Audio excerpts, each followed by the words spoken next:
Morning Blitz begins now. And the big clock on the wall says it's 6:04. Kelly, you were not in here, but Vic and I were talking to John Boy Crenshaw. We're not used to seeing him this early in the morning. Yeah.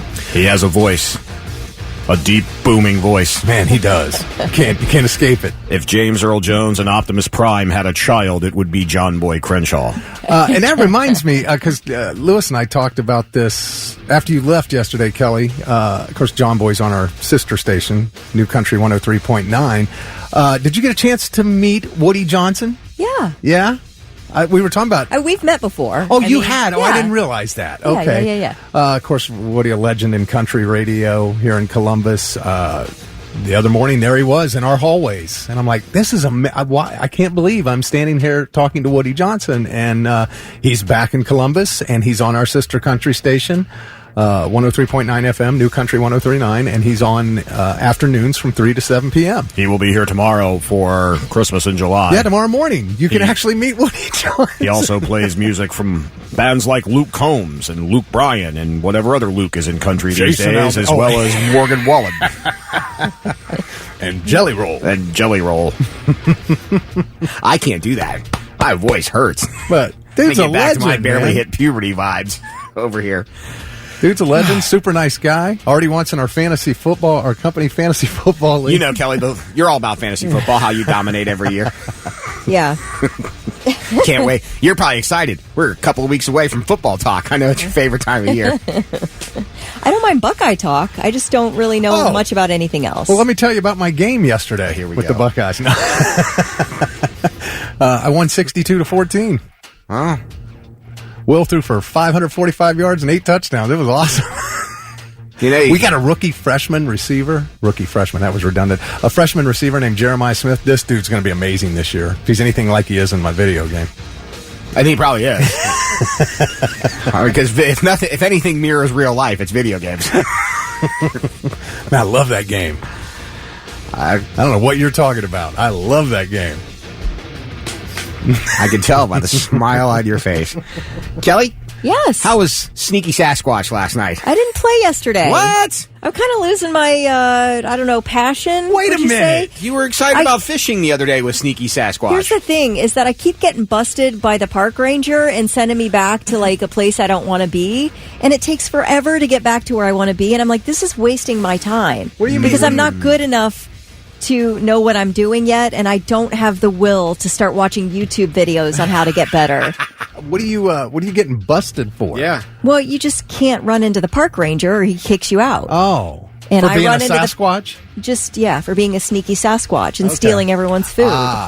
I'm pretty good at stealing food, but that's about it. I told you I caught a bass this week, and then I caught some other kind of fish, a walleye, I think. And that was it. That's I don't know. Maybe I'll get back into it, but I just Does the lost my Sneaky will. Sasquatch hunt like rabbit or deer or anything? No, but you get missions from rabbits and foxes. They'll give you a mission. Like you have to go steal back the rabbit's hat from an RV. Oh. And you got to figure out how to do it.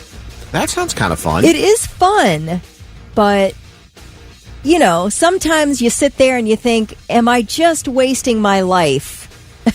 And with that game, I said yes. Now listen, I'll watch TikToks for 3 hours, and I don't consider that a waste. So you see what my standards are.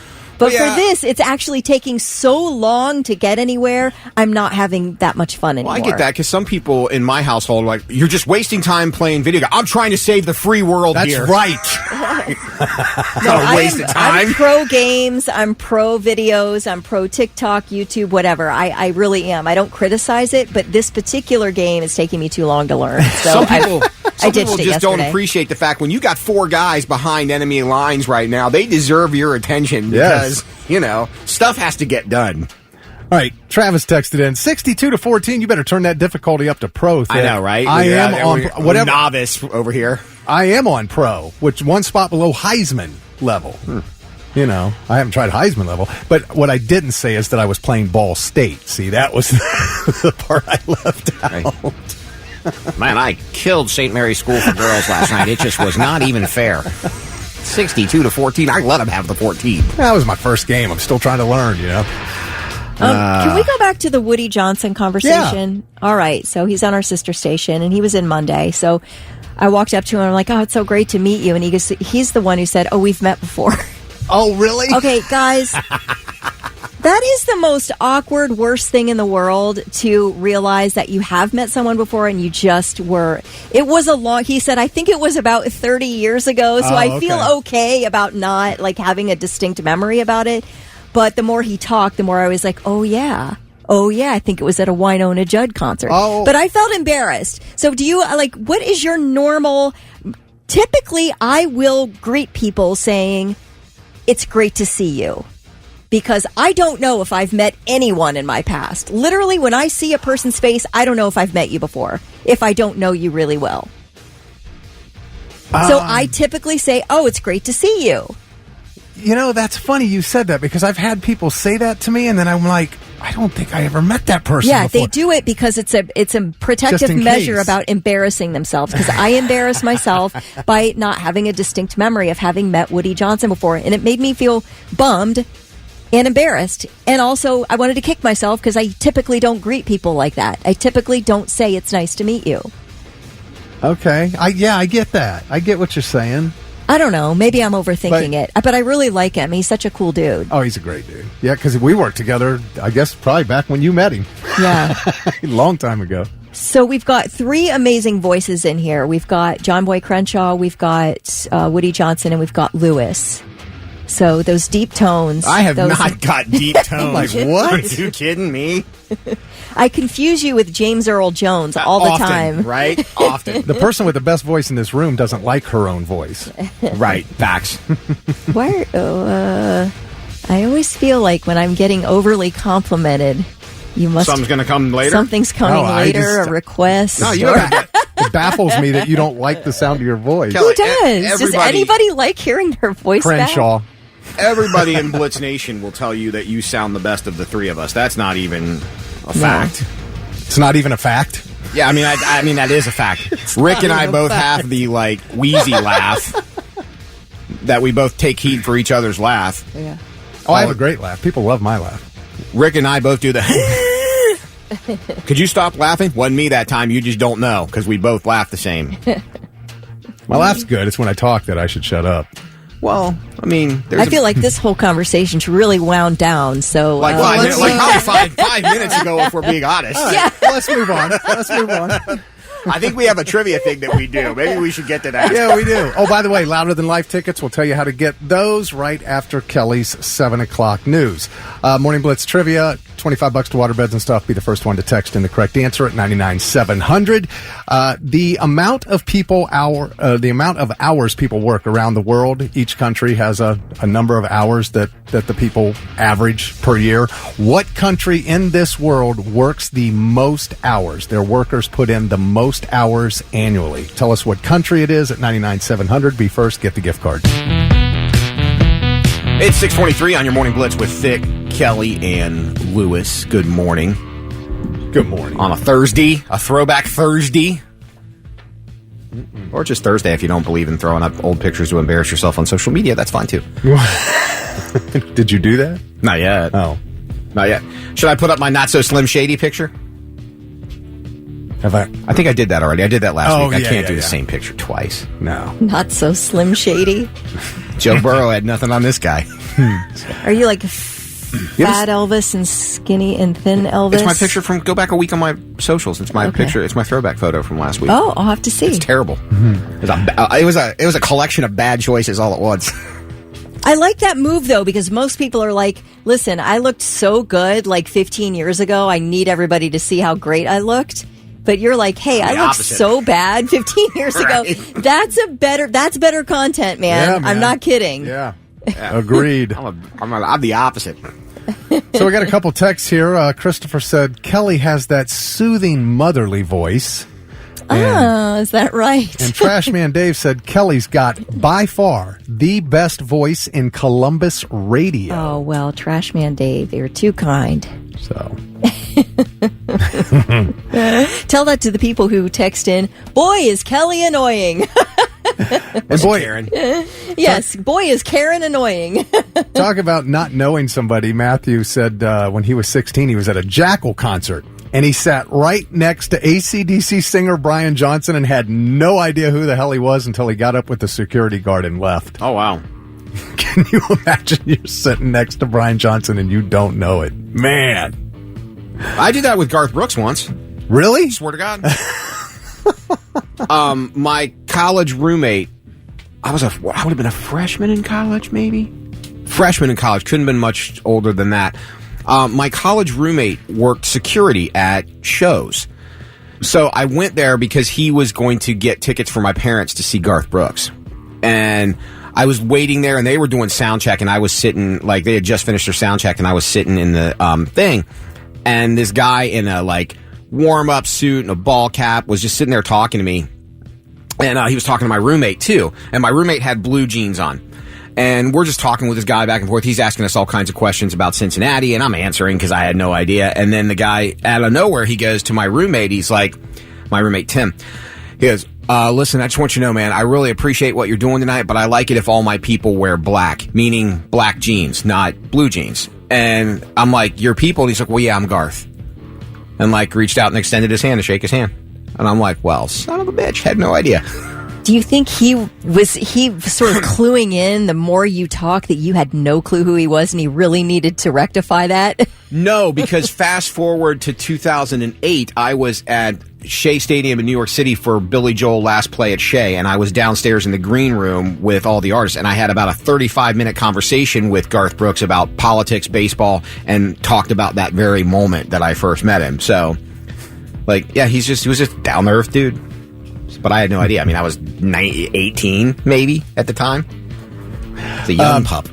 By the way, Joe Swavely just texted and said, gee, Kelly, could you imagine how annoying those people would think you are if you had a terrible voice? Then Jeb said, if you think Kelly's annoying, you're just a hater. We all got him. All right, our Morning Blitz trivia question. In what country do the people work the most hours annually in the world? America. No. Mexico. Oh, yeah, that makes sense. Mexico. A lot of sweatshops there. 2,207 hours annually. That's a lot. Costa Rica comes in second, 2171. And then, this is how far apart these two are. 2,171 hours in second place. Chile in third with only 1,343 hours. That's got to be wrong. That's written wrong because the United States came in ninth with 1,799. I'm just reading the report here. Can you? I need to express how much my eyes and brain glaze over when you start saying numbers. I'm just telling you how many hours people work. What? Come on. I mean, seriously. It's just too many. There's right. too many numbers All right. there. Well, Mexico's number one at 2,200 a year. All right, and we're number 9 at 1,800. Okay. How's that? Oh, that we're good? so lazy. Well, ninth though, and here's something else that they added in this, and this is insane to me. I never thought about it. I know other countries do different things to keep their people from working too hard or whatever, but the USA is the only advanced economy on this list that has no guaranteed vacation time, paid vacation time. That I believe. Like European Union employees are entitled, everybody who works there is entitled to at least 4 weeks of paid vacation every year. I love the idea of mandating a week off per quarter. Yeah. Just from the jump. Day one on the job, you're set up with a week per quarter of vacation time. That's the European Union. I love that. Yeah, I mean, there's still a lot of talk of moving to like that 4-day work week and everybody like mandatory vacations and everything. But I think there are a lot of companies that it's that fine line between, well, if I give you too much time off, am I not getting enough productivity out of you? But there's also that where, well, if I had more time off, maybe my productivity would be higher because I'm not burnt out all the time. You just feel like you'd be, more energized, more energetic, knowing, hey, I have a vacation coming. I can just relax, whatever, and then come back with a better attitude. Once a quarter you get to do that. I like it. And plus, you see this sort of loyalty that people have toward their companies based on benefits, based on how well they're treated with benefits. And I will tell you, I mostly, and I feel like we're treated well here. But I typically will leave vacation time sort of on the table. Yeah, I do too. I'd rather have it be sort of mandated to say, you've got to take your time. So when is it going to be? Because I do think it's healthy. It's healthy to take time off. I've operated this way from a management standpoint, and I've operated this way from a company standpoint. I've always believed that you do better, you perform better, and people perform better for you if they like you, if they're happy with their current job status. Like, if you like your job, you're on time. You don't mind coming. You do your thing. Yeah. If you like your manager, you kind of look at it as, well, maybe their success is my success. You know what I mean? You kind of you tend to perform more so than the, well, man, I don't want to go to work because this guy's going to do nothing but bitch all day, and I'm going to have to listen. You know what I mean? That whole mentality sits in, and I think it causes you to not work as hard as you probably would if you were happier in your situation. Doug said the Mexican workers here at the job sites I go to, they work 13 to 14-hour days. They work and work and work, and then they send money back to their families in Mexico. Mm-hmm. So, yeah, definitely not lazy. Nick Knox from Mechanicsburg was the first one to text in the correct answer. Nick Knox? That's a great name. Nick Knox, man. Oh. Yeah. It I is. think he should be like a rapper. You should. He's got $25 to waterbeds and stuff.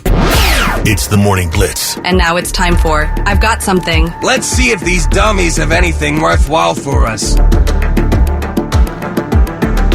Y'all looking at me to go first? Worthwhile. All right. I will go first. I had something and then I closed my tab, so I've got to reopen my tab so I get these facts right. It will take me just a second. Do you want me to start? No, I got it right here. It just took me a second. So here's a fact that's come out. America's smallest apartments, because one of the big hot buttons this year has been the cost of housing, rent, insurance rates, interest rates, rent, housing costs. It's been one of the big hot buttons. What are we going to do about it? That's the question. America's smallest apartments are now getting even smaller. The average studio apartment used to be about 500 square feet. Now it's shrunk by 11%. It's down to 445 square feet. Man, how do you live in that? That's the question. A micro home. The problem that people are having, developers are making them smaller to fit more units into apartment buildings so they can make more money. They also claim it's what people want. Take the Wall Street Journal, take anything from there as a grain of salt. Some people love the Wall Street Journal. Some people hate the Wall Street Journal. They talked to a manager of a property in Seattle that has studios under 300 square feet. Oh, my gosh. He says some people just want efficient spaces that won't break the bank. They need a place to eat and sleep. The size of a new one-bedroom apartment is down since 2014, but 2- and 3-bedroom units are slightly bigger than they were a decade ago. They said that the smallest new apartments in the U.S.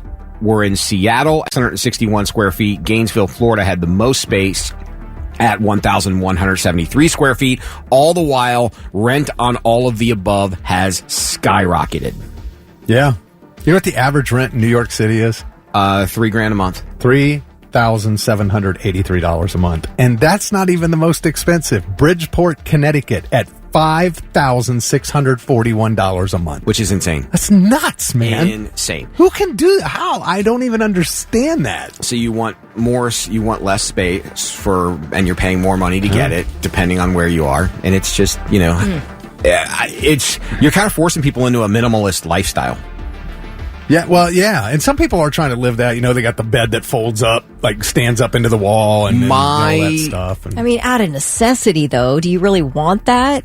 Or do you I don't know. need it? One of my really good friends works for HGTV, and not on air. He's behind the scenes. But he works out of New York City. He works out of Manhattan. He used to live in New Jersey, had a condo in New Jersey. But because the commute through the tunnels and across the bridges and all that, didn't want to do that anymore. So he moved into downtown Manhattan. His entire apartment is about half the size of our studio. Oh my gosh. And his TV, he has to close his front door and then he folds out his TV to watch it.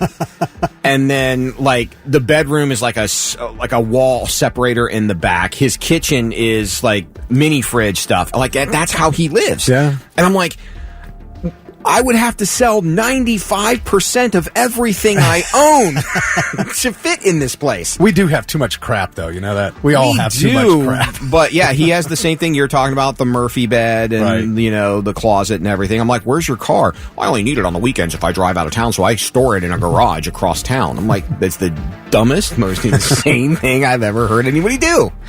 All right, I've got something. What you got? We'll save the best voice for last. Jose Salvador Alvarenga survived 438 days stranded at sea. So we're talking about over a year, man. He's being sued by the family of his deceased crewmate. The family of Ezequiel Cordoba is accusing Alvarenga of eating Cordoba after he passed away on the small fishing boat.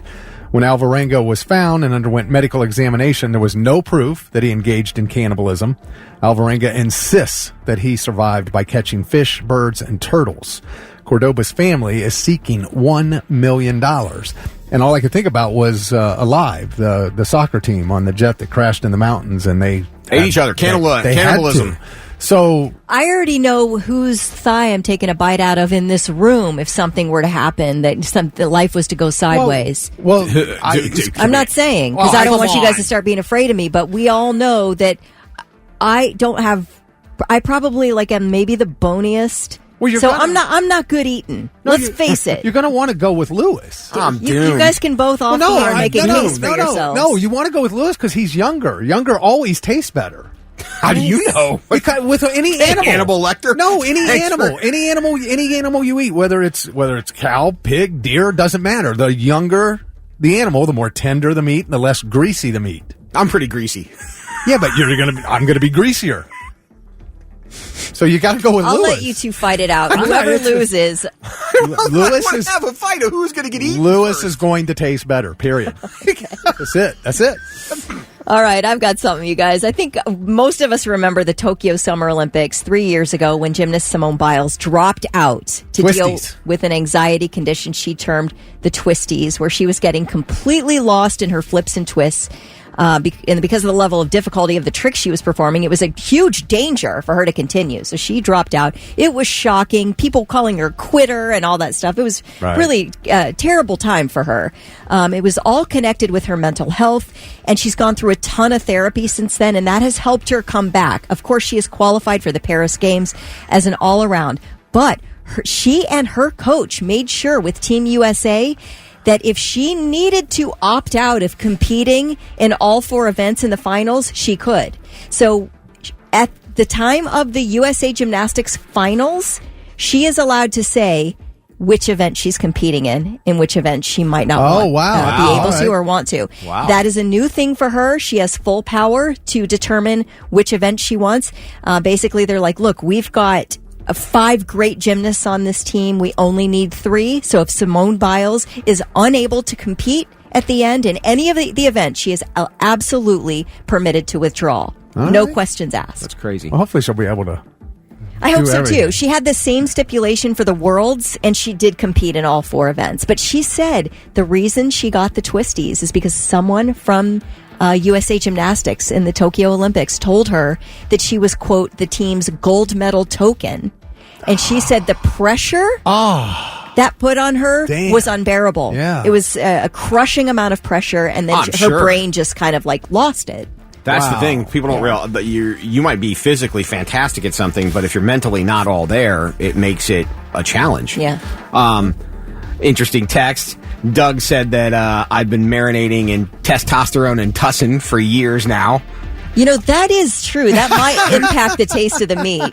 Brian said, Desert Island Blitz Edition, who will be eaten first? I feel like we're all hanging around on an island after a while. Remember the old cartoons, we're walking around, they look at people and they see a giant rack of ribs or a hot dog or whatever. That's what it's going to be. I think the only reason you guys would choose me first is because maybe I'd be too annoying to deal with for the rest of the time.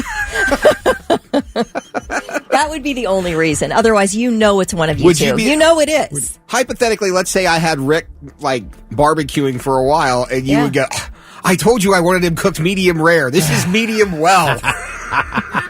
That's what Kelly would be complaining about. We're stuck on an island. The least you could do is Nobody cook him, brought right? salt? Good night. I've got something. And now, the 3 things you need to know before you go. 2 16-year-old boys and a 19-year-old man have been arrested and charged with murder in the death of 29-year-old Alexis Stakely, who was killed 2 weeks ago as she tried to stop the suspects from stealing her vehicle as her 6-year-old son slept in the back seat. Now, police say a 16-year-old was taken to police headquarters by his parents yesterday and admitted that he was the one who jumped behind the wheel and basically took off, hitting the single mother with her own vehicle. He said he and another 16-year-old and the 19-year-old were out looking for a car to steal, saw the CRV, and he's the one who jumped in and did it while the other two watched. This happened on July 11th on the southeast side. So they did arrest another 16-year-old after the first 16-year-old turned himself in. And then a couple hours after that, last night, the 19-year-old turned himself in. He's the only one identified, obviously, as an adult, Gerald Dowling. He turned himself in and admitted to his role as well. What a sad situation. Terrible. President Biden addressed the nation last night from the Oval Office, touting his own accomplishments, but saying it is time to step aside. I believe my record as president, my leadership in the world, my vision for America's future, all merited a second term. But nothing can come in the way of saving our democracy. I've decided the best way forward is to pass the torch to a new generation. That's the best way to unite our nation. So it sort of seemed to be that he acknowledged there was an age issue. He did praise Vice President Kamala Harris, calling her tough and capable as she kicks off her presidential bid. A tourist from Belgium has been hospitalized in Las Vegas after suffering third-degree burns to his feet while walking on sand dunes in Death Valley when it was 123 degrees out, making the sand hotter than that even. So this man's 42 years old. He was wearing flip-flops. Oh, my God. And they either broke or he lost them in the sand. Or they burn up. This man was in so much pain. His family started yelling for people to help, recruited some other park visitors who ended up carrying this man out to the parking lot.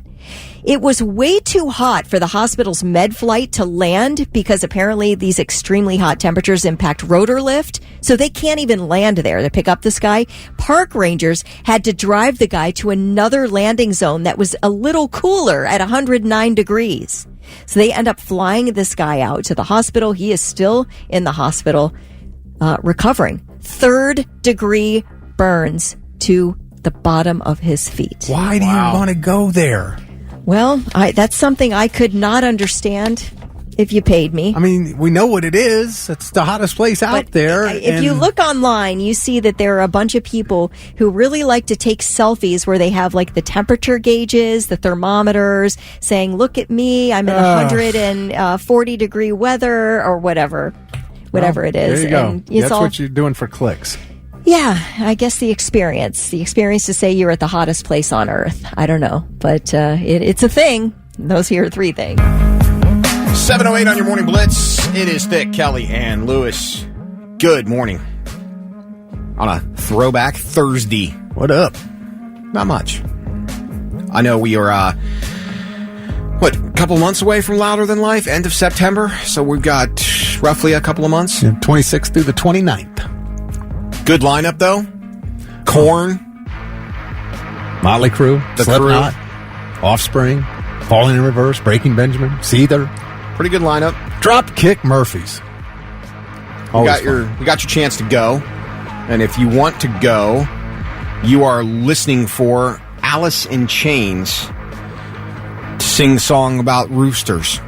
Here he comes. Here he comes. Which is about, I believe it was his dad in Vietnam that they called the rooster because he had red hair. He was a ginger, a soulless ginger out there with the troops. But that's what you're listening for. You're listening for Rooster. That will happen before 8 o'clock, and when the song starts... No, see, they're already calling. Not now. We haven't played Rooster yet. Talking about Rooster, different than playing Rooster. When you hear the song start, call 1-800-821-9970 and be caller 18. 18. Caller 18. When you hear Rooster, you got weekend passes to Louder Than Life. If you call now, all we're going to do is swear at you for jumping the gun. Kelly just talked about, played that clip of Joe Biden from last night, and he's passing the torch to Kamala Harris, and she's probably going to end up the nominee.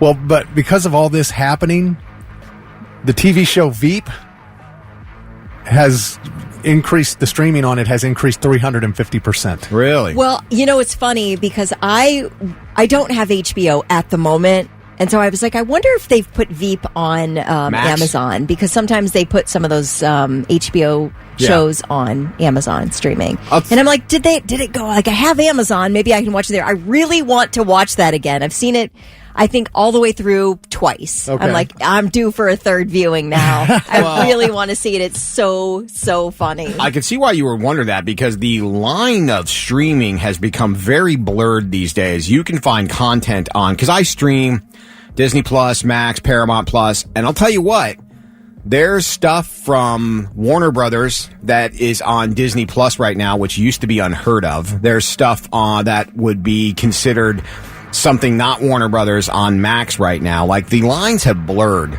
quite a bit. Dexter's on Netflix now, and it's a Showtime thing, right? Yeah, which was Paramount Plus for the I think Paramount Plus or Peacock, one of the two. Anyway, it's weird. Anyway, I wanted to watch Veep so bad. I really wanting to, so I'm thinking about popping on it. I'm thinking about popping on HBO. I just have to see it again. There was a stat I saw this morning. There's only a certain amount of sitting VPs that have ever successfully won the office. George H.W. Bush was, I think, the most recent one that comes to mind.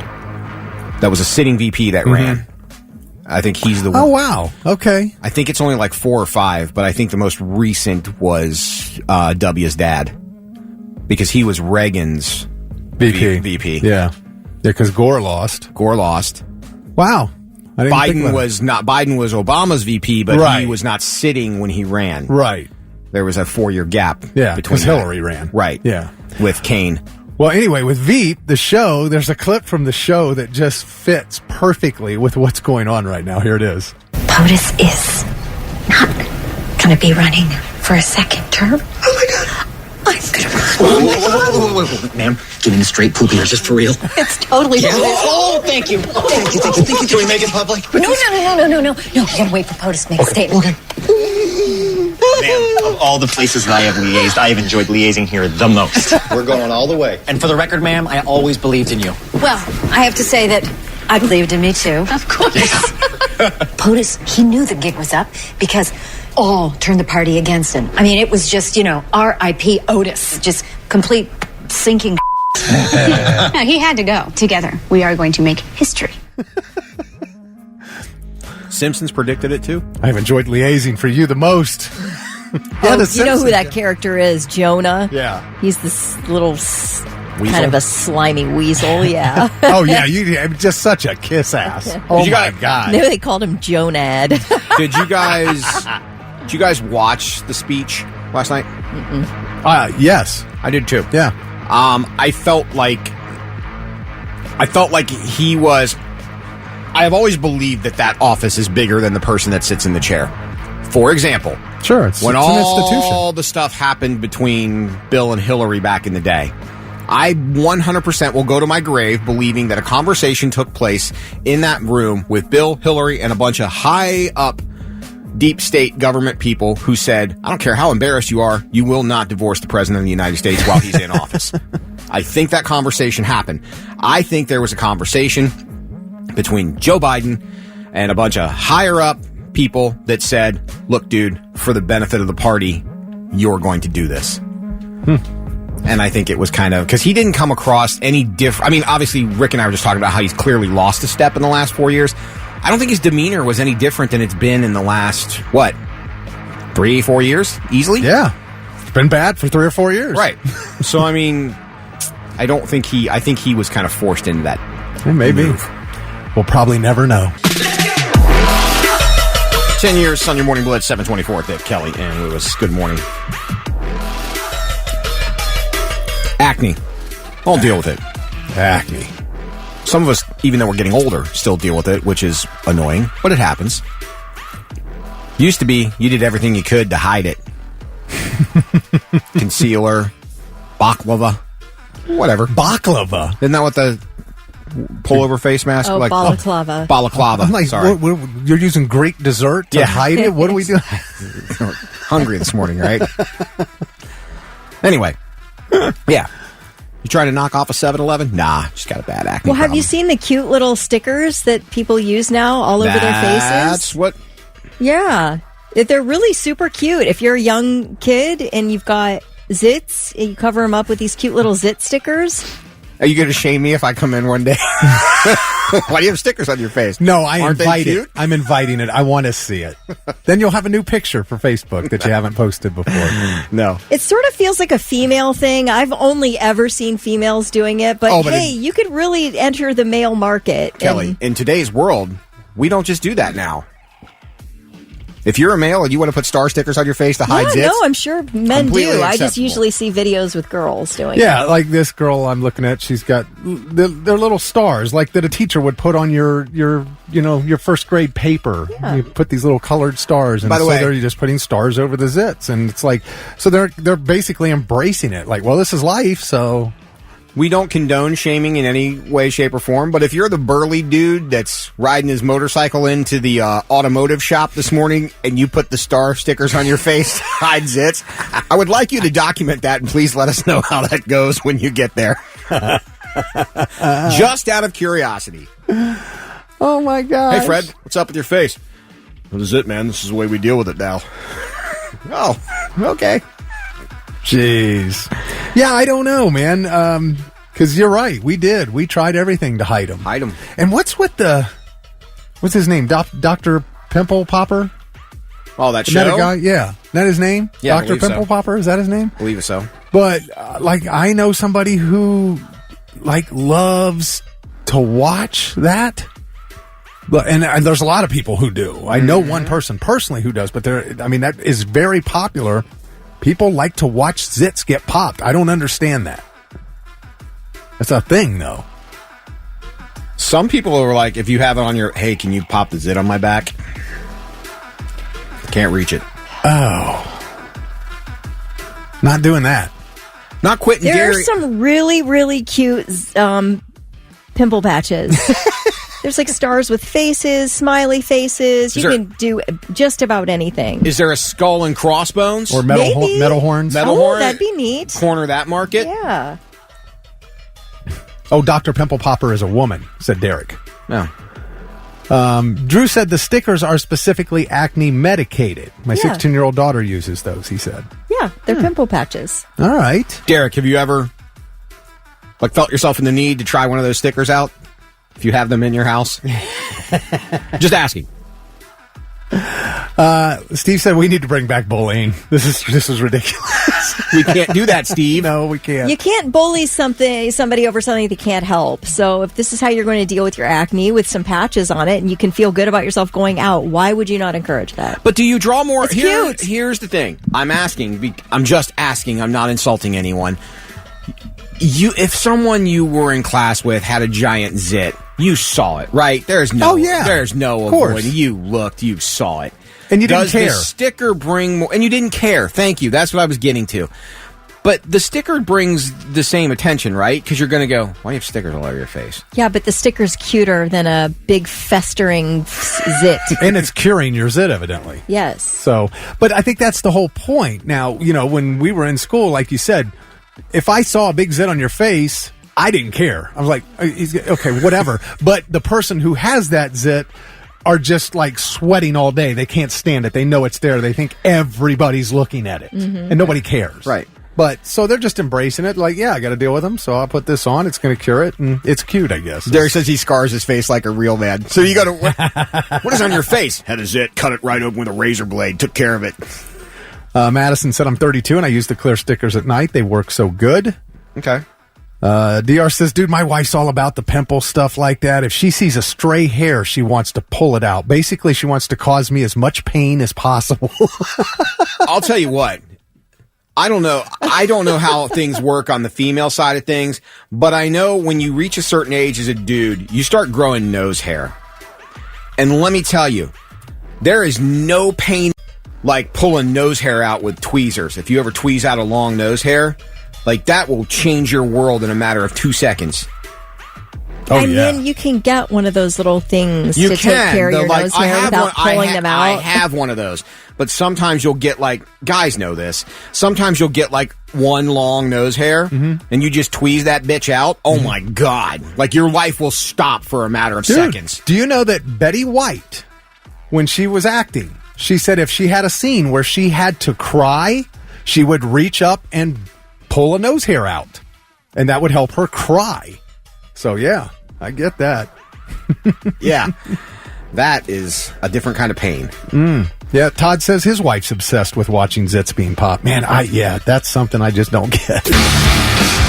Alice in Chains, they've come to snuff the rooster. But he ain't going to die. No. 7:42. Stick Kelly and Lewis. And congratulations to Patrick Haddon. He is the winner this morning. Picking up those passes to Louder Than Life in Louisville to see bands like Korn, Breaking Benjamin, Motley Crue, Slipknot, and so many more. Man, even the other stages. You got Five Finger Death Punch, Evanescence, Disturbed, Judas Priest, Hailstorm, In This Moment, Chevelle, Stained. I mean, that's a massive festival down there. It is. Jeez, I want to go. You going to get a rhino piercing before you do? I don't think I'm doing this one, man, no. No, there are certain things I will do. This, I don't think, is one of them. This sounds really painful. Kelly, did you ever have a piercing stage beyond your ears? I did my belly button. Did you? Yeah, I mean, outside of my ears. I only have just single piercing in each ear, and then I did belly button when I went to Vegas with a friend of mine. When was that? 90s. Okay, because that was definitely a 90s thing, was the belly button piercings. Yeah, everybody went on spring break and came back with one. I guess Kelly did. Yep. No, that was the thing. I just remember. But Gen Z's bringing back the belly button piercings too. They're starting to get more popular again. Do you still have your belly button piercing? I've never had it. I did have one ear pierced, and then I just stopped, and the hole went away. Okay. I just stopped putting an earring in it. I kept my belly button piercing for about 5 years, and that was it. Now is it gone? Is the hole gone? Yeah. Yep. I mean, it's still, you can still see where the hole was, but it's not big enough to do the size gauge that they use for belly button rings. I have double piercings in both ears, and I still have my cartilage piercing. Now I still just have one earring in each ear, and I have the cartilage piercing, because that won't come out. That's just staying there permanently. Well, what is a rhino piercing? Painful. I wouldn't do it. It's in the nose. I mean, rhino, like rhinoplasty is nose job, so rhino piercing, like straight in. Like the tip of, like a rhinoceros has a horn. Yeah. The piercing's going straight in to the tip of your nose, and then, but I guess kind of at an angle, because the right under your nose, up against your lip, is where the clip on the ring it on would the kind of like go under your nose and curve up under. Yeah, not the bull. I won't do that either.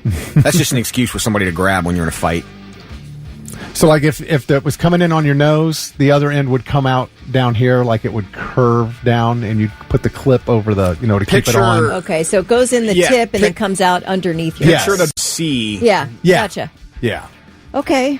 And, so I just learned that rhino is an ancient Greek word for nose, and plastia means shape or mold. So that's rhinoplasty. Now we have a rhino piercing, and everybody says it's really painful. But Gen Z wanted something different. They wanted something that not everybody else had, so they started doing these rhino piercings. And, man, their videos on TikTok, millions and millions and millions of views that people are wanting to see these. They wanted alternative body art, they said. Yeah, but also, I've seen the Gen Z. We're individuals. You're wearing all black and you're moping around. That's been going on for 50 years. It's just another emo kid. Just a different name. Right. But yeah, I'm like, man, it just looks so painful. What's like your cartilage piercing? Was that rough? When it happened, no. But sleeping on it while it healed, because I always lay on that side of it's on my left ear. I always lay on that side of my head. That sucked because it hurt. You forget it, and you just move it, and you go to lay on it, and it hurts. I remember when I had my ear pierced, I didn't even feel it. Ear piercings didn't bother me. That click kind of bothered you, and you're like, oh, and then nothing. I felt nothing. Tongue piercing. I had a tongue piercing, and I waited literally until it healed and took it out the day it healed. Like I went that time. That was a dumb idea. Did the belly button hurt? Yeah. The piercing? Yeah. Bad? It hurt pretty bad. Yeah. Yeah. Did it heal fine? It healed, yes, it did. It healed okay. It was tough, you know. I mean, you have to watch your waistband of your pants and your underwear. And all my that stuff. I mean, your gosh, underwear yeah, I can imagine. band doesn't go up that high, but Like how high you sport? but you know, just anything that's in that general area, you got to be careful of. Yeah, you forget it's there, and then you touch it, and then that's when you're like, oh yeah, I forgot about that. Yeah. Larry said there's an accident to be wary of right now. 23 South, 2 semi trucks are involved, and it's in Circleville, so keep an eye out for that if you're heading that way.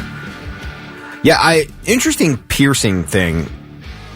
I think everybody has their phases where they go through certain piercing phases. Some people just stop at the ears and they're good with that, and more power to you if you can. Oh, man. Yeah.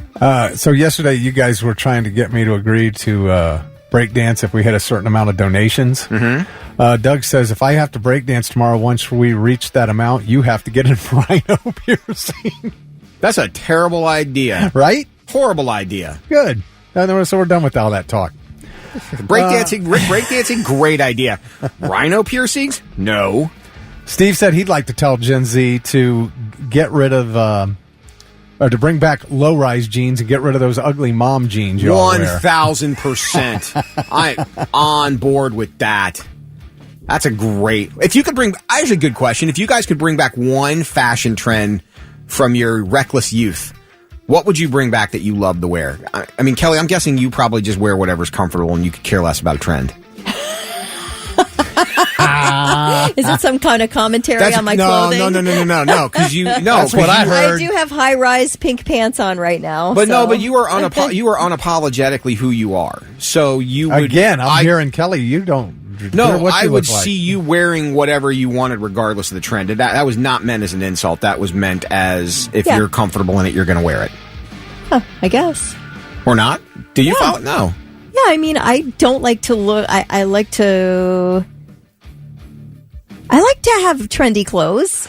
I'm not saying you don't, but I'm also saying you lean more towards comfortable than trending. Do you not?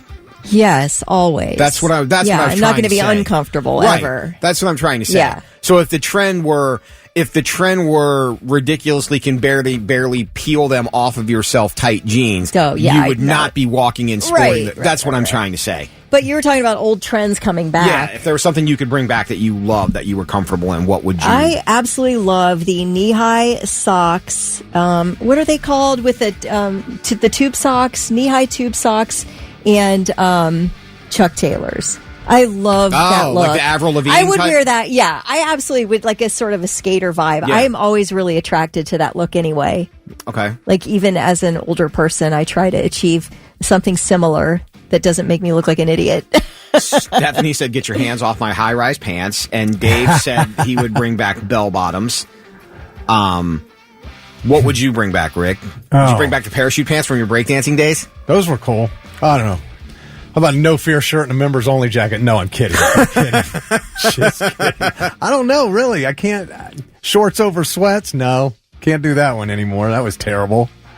Remember that? Remember people wearing shorts over sweatpants? Yeah. Man. I don't know.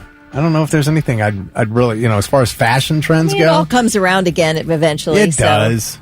Just hang on to your old clothes. Eventually, they'll be back in style. I think I would probably go with bootcut jeans. Boot cut? Yeah, instead of the like... But those are around now. They are, but I mean, instead of flares? for a while, everybody was doing the like skinny legged. Yeah, I think those are out. Yeah, I would go back to the bootcut jeans, I think. But really, nothing's out. Like you said, who cares? Just wear what you like and be comfortable. Right. Travis said, I got my septum pierced 2 years ago. I've got a deviated septum. It was the worst pain I've ever felt. Stephanie got her belly button pierced at the beach. Salt water healed it up in 3 days, she said.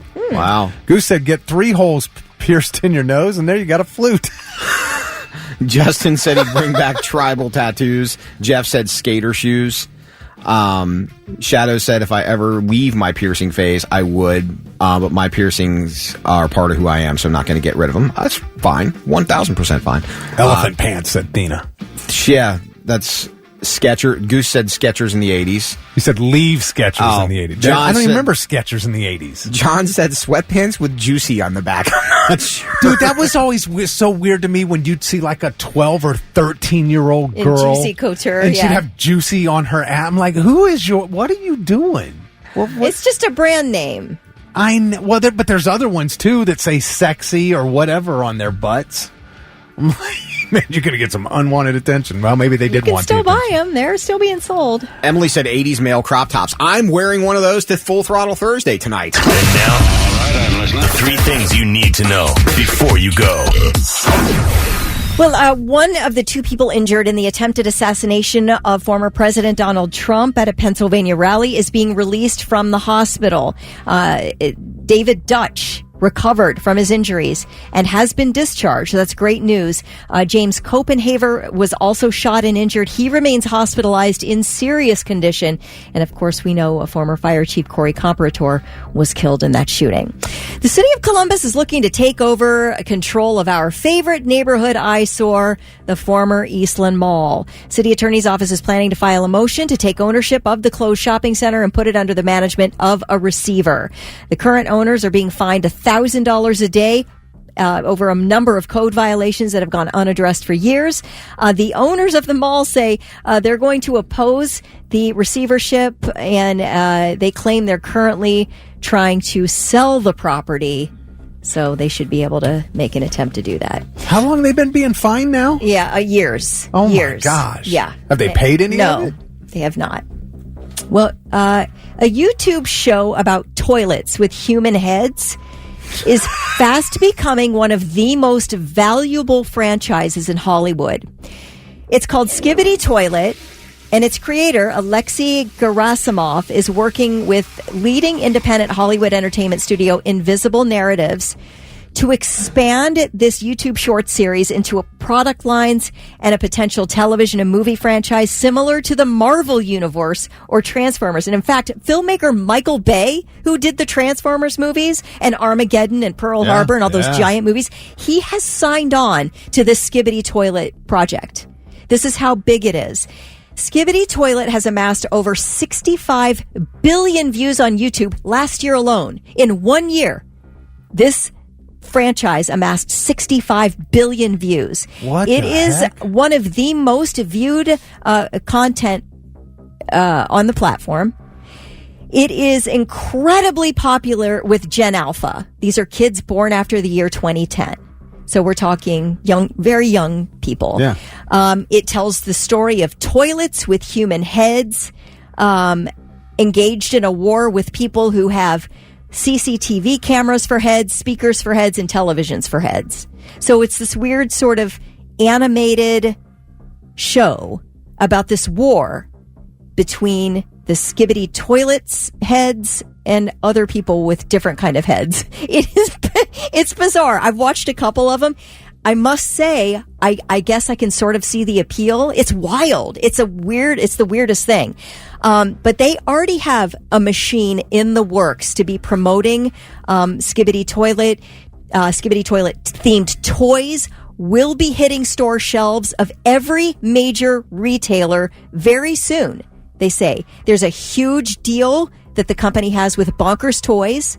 So you will be seeing Skibidi Toilet everywhere. I am not kidding. Prepare yourself. In fact, I encourage you to watch a couple of them just to see what the heck I'm talking about. I have to now. It's quite interesting. The National Electrical Contractors Association will be producing a line of Skibidi Toilet drones and Skibidi Toilet RV vehicles. They have licensing agreements for bedding, apparel, plush toys, and tons more. So this is probably going to be a huge Christmas deal for your Gen Alpha children. But anyway, I guess the CEO of this movie company, Invisible Narrative, says everyone in Hollywood is treating Skibidi Toilet extremely seriously and with the same amount of reverence as they do these billion-dollar franchises, because that is how quickly this YouTube channel has caught fire. 65 billion views in a year. I bet they are paying attention. Yep, they really are. So anyway. Steve Texan says, that sounds really dumb. Well, it does, but a lot of things that are really dumb are very entertaining.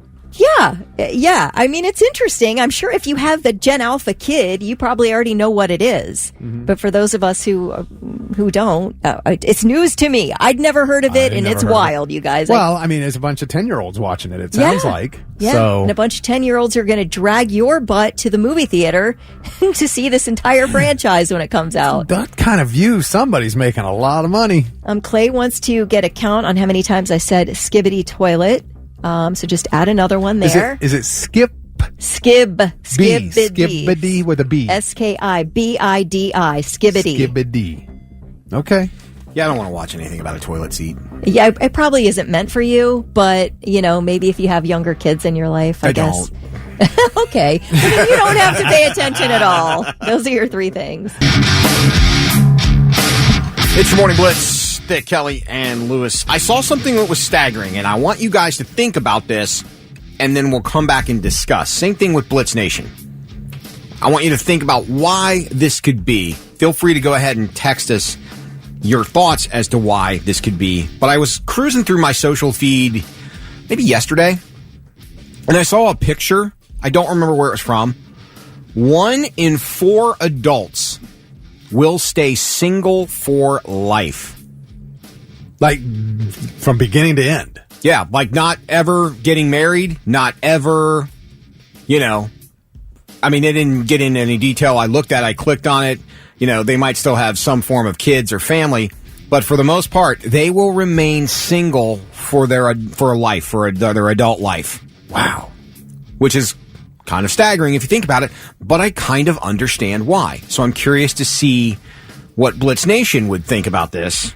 I'm wondering if they're all by choice, or just some are by choice, some are not, or by bad choices. Right.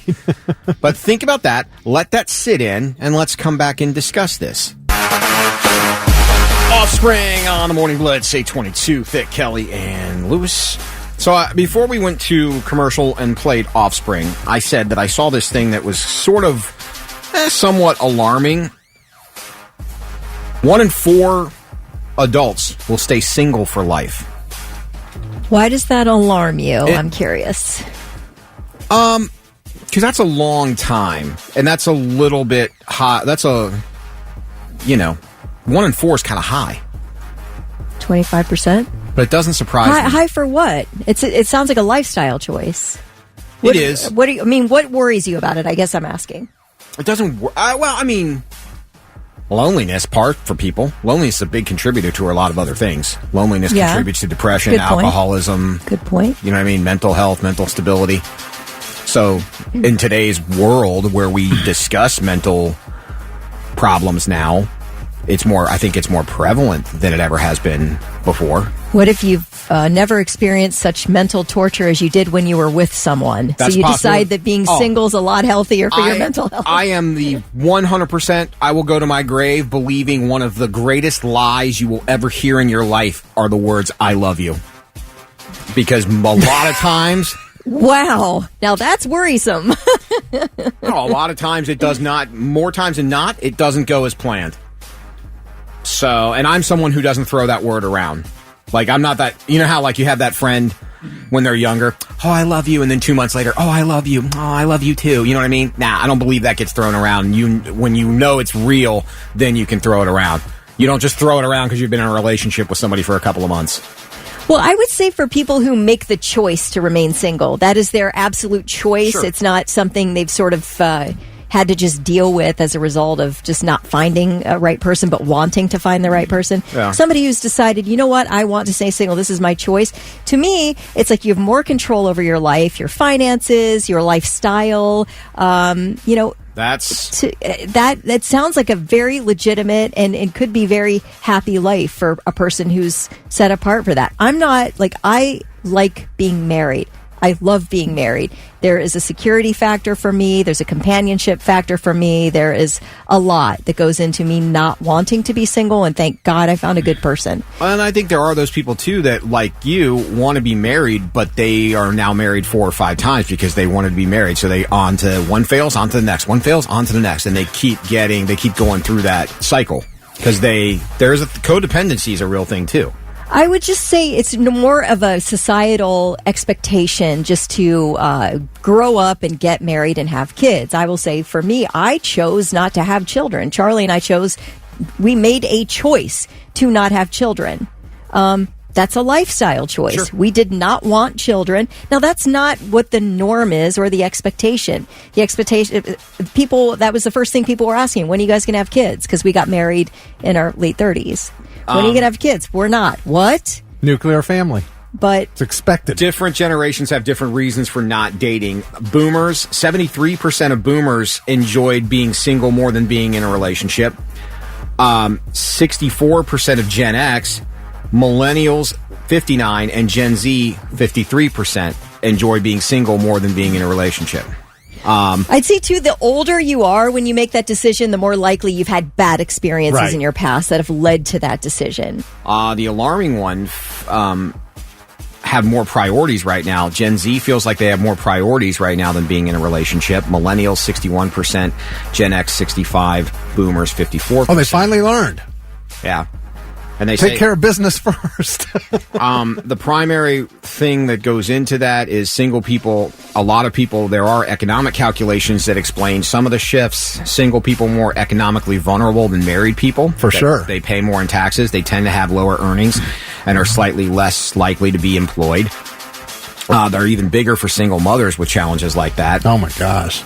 So it's just it's an interesting thing. When you hear people talk about what it's like trying to date these days, it's no wonder. Now, Kelly, you said you made the choice as a woman not to have children. There is a strong idea that women are financially better off not having children. Well, that's no surprise. I know. It's for any parent. Right. I'd be financially better off if I didn't have a dog. It's like they talk about, well, if you have kids, you get more tax deductions. None of it adds up to what you're spending, though. None of it. You're not getting tax money back for everything you're spending on kids. I'm just saying for some people, it's like a life's desire to have children. Like you really feel set apart to be a mom and to carry kids and to have children. For me, I never felt that way. And that's it's just a choice. The other thing is for people who got in a relationship for emotional support, this thing says that men are looking to date women are facing a double disadvantage. They don't have the emotional support from their friends that women have from their friends. So women don't necessarily women who have a strong core group of friends don't need that boyfriend or husband for emotional support. Well, look, dudes, if you're having a problem finding, somebody on a dating app, stop opening every conversation with an eggplant emoji. That's a good start. If you're having a problem, you're trying to date. But Kelly, going back to the kids, I always told my son, he said, well, you got to have kids because you need somebody to take care of you when you get older. Not me. That's what I always said. 25 and out, throw me in a plastic bag and bury me wherever. I don't care. Yeah, I to be honest, that is a concern. Really? Yeah, no, when it is. you don't have children, but yeah. I would say that I was not set apart to be a mom. I'm quite sure about that. Yeah. It just, all you moms who've thought that was just like, I see my nieces, they're just like, oh, they can't wait to have children. I'm like, I've never felt that way in my life. Never. Justin Marengo said also fear of the divorce. 60% of marriages end in divorce, which isn't free financially or emotionally. As I'm getting older, it's never seemed to matter to me as much as it has probably in the last few years. Wasted effing time. Yeah. The time wasted on the wrong person. The time wasted in a relation. You cannot get it back. Now, let me ask you this. Maybe it's too personal, but you've been in a very relationship. Would you consider yourself single? Would you consider yourself single by choice because you're not married, or would you not? I guess I chose not to have kids because I'm selfish, and I know that I'm selfish. Okay, but I'm talking about being married. it didn't. It wouldn't work for me. I'm not that kind. Okay, but would you consider you one of the 1 in 4 who Probably. stays single? Yeah, but he's married without the paperwork. You know what's funny? I thought for years I would be. I would die alone, and that used to be one of my only big fears was dying alone. And as I'm getting older, I start to realize that I have probably manifested that into existence, but I just don't care anymore. I think that's the difference. Like I said, 25 and out, bury me in a plastic bag in the backyard. I could care less. So I don't know. Like I think everybody's different too. I've seen people though, friends of mine that have gone through divorce. That's not fun. That's brutal.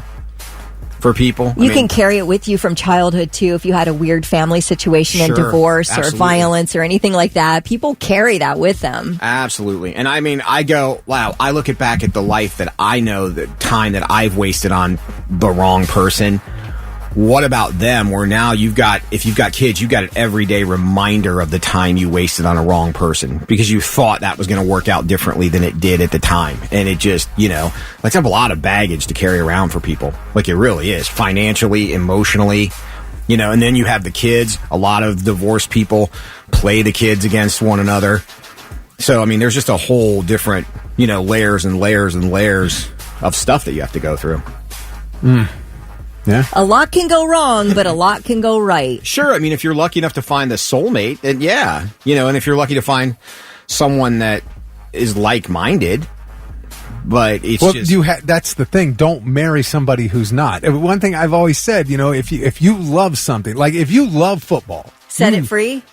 Well, no, but if you're a huge football fan, you want to watch games all weekend, you want to see all these games, don't marry somebody who hates football. Right. It's you're just asking for it. And I know that's such a simple thing when I say it's football, but that's anything else either. If you both hate the same food, you hate the same music, or you don't like the same music, you don't like the same food, it doesn't make any sense. You're going to spend the rest of your life with somebody that you have nothing in common with. You're going to end in divorce. Mudcat said that his nephew, that he's been married 5 times that he knows of. I don't think he's dated a girl since he turned 24 that he didn't marry, which is scary. But we can come back and discuss more of this. Some people, 1 in 4 single by choice for the rest of their lives. That's kind of alarming to me, but I understand why that alarmingness is there. 842, Vic, Kelly, Lewis. That whole single for life thing that a lot of people are participating in. Someone said, 47 years, been single my whole life, had a child at 22 with a girl that I dated less than 90 days. She made it complete. Hell, I fought for every ounce of... we had a great relationship, however, I never dated again for fear of going through the same situation I went through with his mother. Fought for every ounce of visitation I ever got, which equaled less than 2 years of time, and my son turned 18. That's crazy. I've a couple other women who, Nikki and Jamie, who both said they're childless by choice. Absolutely. Jamie even said, I didn't want to get married either, but then along came Sean. So it does matter who you meet. That's for sure. It could change your mind. And the MF and biases were born. This is fact. Fact. It's, just as we wrap that up, I think a lot of it does come down to choice. I certainly understand why both, you know what I mean? Whatever you want to do. I think it's, Kelly, you were saying you chose not to have kids. I think other people, like me, I just knew I was too selfish. I watched all my other friends that were having kids. I was too selfish for that, and I knew I was. So I would rather not be a father than be the wrong kind of father. Well, I do think the happiness level matters if it's your choice. If you wanted to have kids and couldn't, that's a tough situation. If you have been wanting to get married and have not found the right person, that's a tough situation. And I do think those kind of things really impact, your mental health and all that kind of stuff. Now, I am glad that I had the experience that I've had with the kids in the house, because it did give me a taste of what that was like to kind of not really dip my toe, but, see if I was good at certain things. And I think if I had the checklist, there are things that I were probably pretty good. Also some things that I probably would have needed to work on. But I think Rick, you would know better than anybody else. Fatherhood is probably something you learn as you go.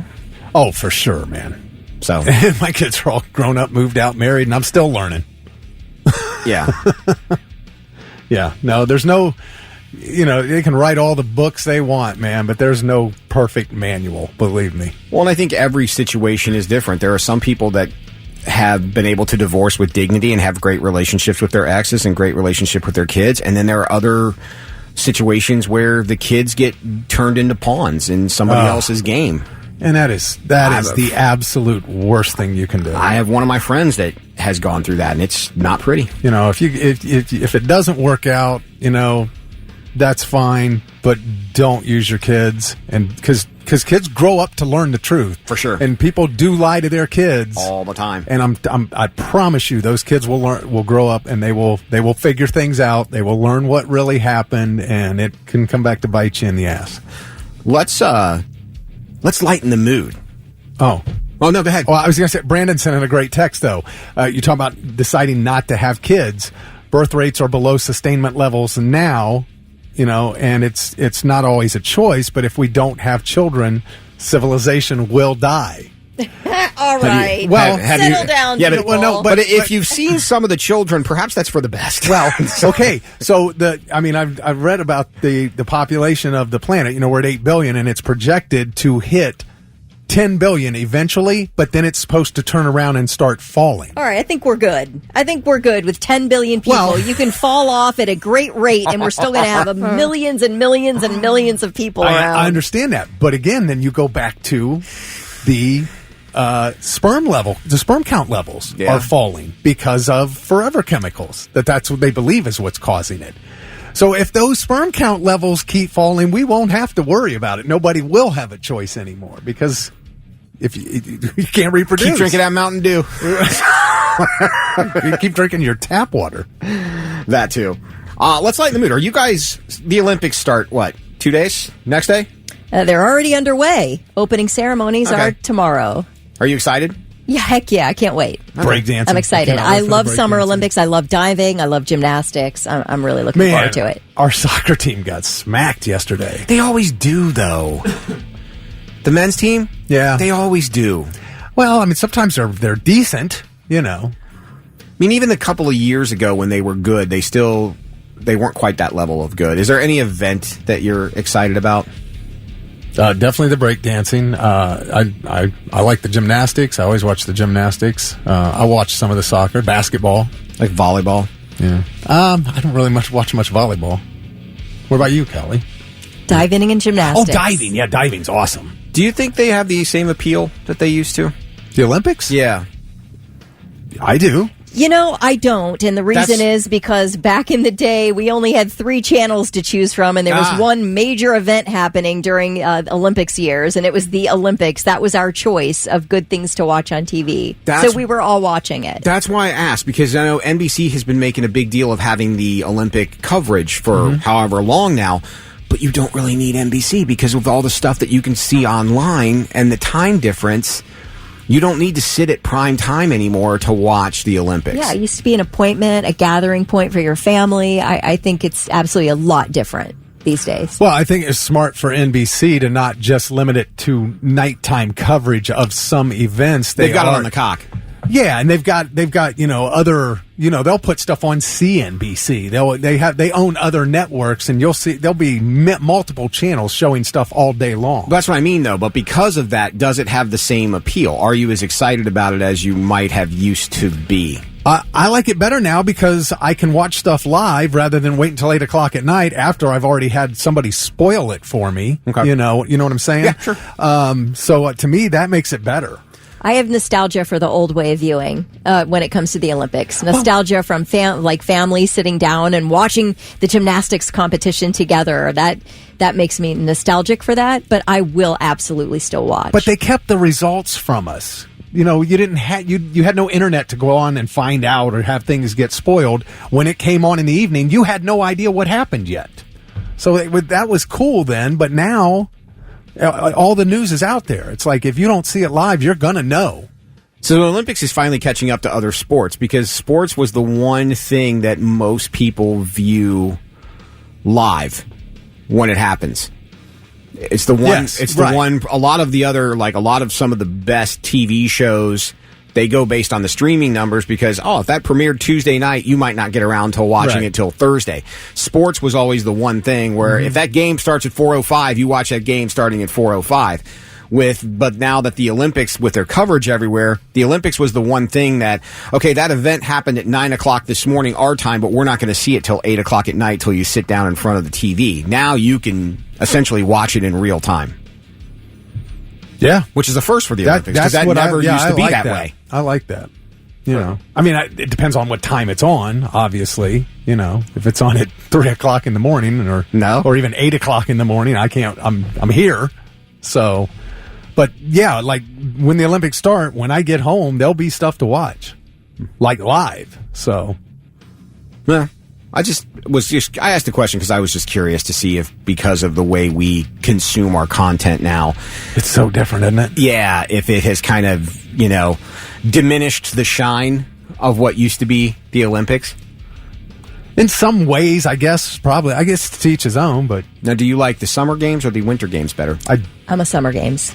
I like the winter games. I'm definitely a bigger fan of the winter games. Yeah. Yeah, I kind of feel the same way. Like, to me, I know we get patriotic about basketball. There's so much basketball between college and the NBA because those seasons are too long. I could care less about Olympic basketball. Yeah. I mean, I'm rooting for them, but... I'm not that concerned about it. But with winter, there's so many more things I like to watch in the winter games. Yeah, like the downhill skiing and the curling and the short track speed skating. Yes. That is friggin' the best, one of the best ever. And the snowboard cross, where they're on the track and they're jumping and there's multiple people racing each other. Yeah. That's fantastic. Jen says she likes seeing the athletes share the behind-the-scenes stuff via their socials. It's so good. You guys on cool. TikTok, all these Olympic athletes are on TikTok, and these videos are so fun to watch.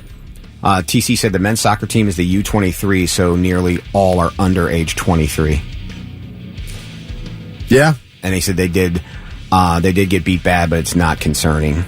So it's interesting to see how they come out in the finals or whatever. But I just feel like we're at such a disadvantage in soccer compared to other countries in the world, like Brazil and Spain. Well, I mean, even the players that we have here in MLS, a lot of them are playing for their countries. We lose a lot of our players to their home countries during the Olympics. It's kind of like what happens in hockey at the same time. And now, I'm listening. The 3 things you need to know before you go.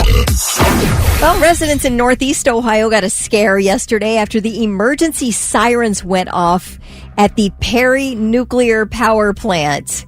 So these things were wailing. People were freaking out. Apparently, a repair technician accidentally activated the system. Oh, my gosh. So everything was fine, but it happened early yesterday, and people were a little worried.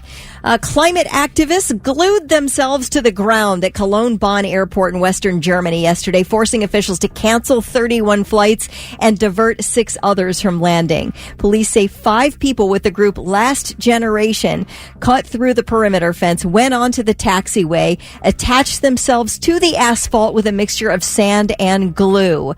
The group is demanding that the German government negotiate and sign an international agreement on a global exit from the use of oil, gas, and coal, and they want that all done in 6 years. Officers ended up removing the protesters. A former FedEx driver has turned himself in to North Carolina authorities to face animal cruelty charges in the death of a French bulldog. Investigators say 44-year-old Kamani Marshall snatched the pet named Tori while he was making his deliveries. He put the dog in the back of the truck. It was in the 90s that day. Finished the deliveries, and in the meantime, the dog died. Now, Tori, the French bulldog, was a championship show dog valued at $5,500. And apparently, according to investigators, this FedEx driver knew the dog's owner and had approached the dog's owner about breeding Tori with one of his dogs. And Tori's owner said, no thanks, not interested. So apparently this guy was like, oh yeah, we'll see.